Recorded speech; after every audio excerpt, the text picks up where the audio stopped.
سربلندی انسان است. انا که کنه دیدی؟ دیگه انا همه انا در این که پیداشتی که ها را چرا را دیده انا در اینجا تو میگی من برداشت کنم من در اینجا یک کتا در این کتا اما انا همین کتاب را با من استاد میرزا ترسونزاده تقدیم کردم.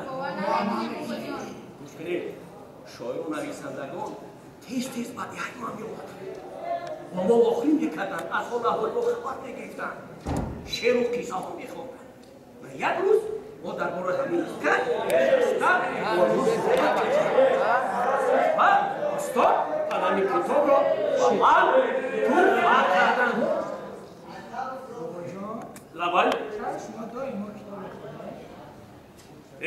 جانی بابا کتاب بهترین دوست بهترین همصحبت و بهترین همدم است. لبای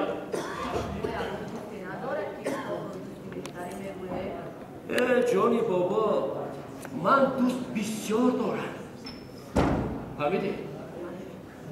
لیکن کتاب دوستی است که شب روز همراهی من است همنشین من و همصحبت من است. بچه ها دیدید کتاب چقدر مقدس بزرگ بوده است. اما برای همین باشد که بزرگان و نویسندگان اینقدر کتاب را ستایش کردند. درست لبای ما برای تئوری دیدن در بازمون کتابخوان بهترین سال تئوری است.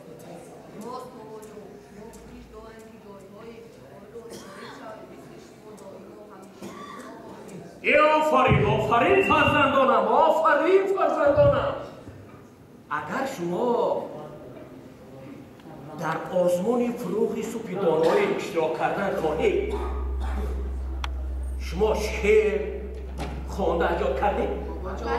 کمی کی شعر میگوید؟ من بابا جان.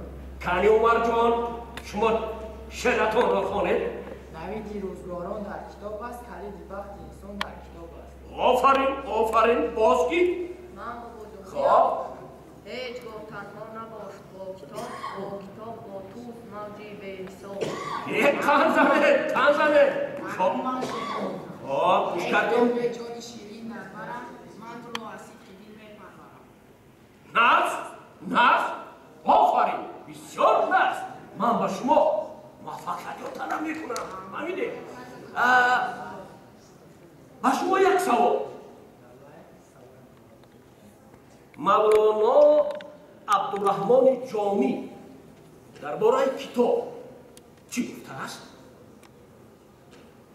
بیشتر از کتاب در جهان یاری نیست. در غم کرده زمانه غمخواری نیست. هر لحظه از اون با گوشه تنها نیست. صداقتی هست و هرگز آزاری نیست. آفرین من باوری دارم که شما در آزمون جایهای افتخاریت ها گرفتید. اگر خواهید که سربلند و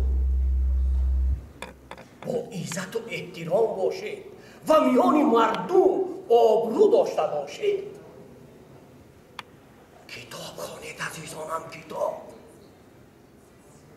بچه ها انا اکنون حاضر رفته من از واقعا با شما سبهای قلب و این شیرین را چیدن میکنم رفته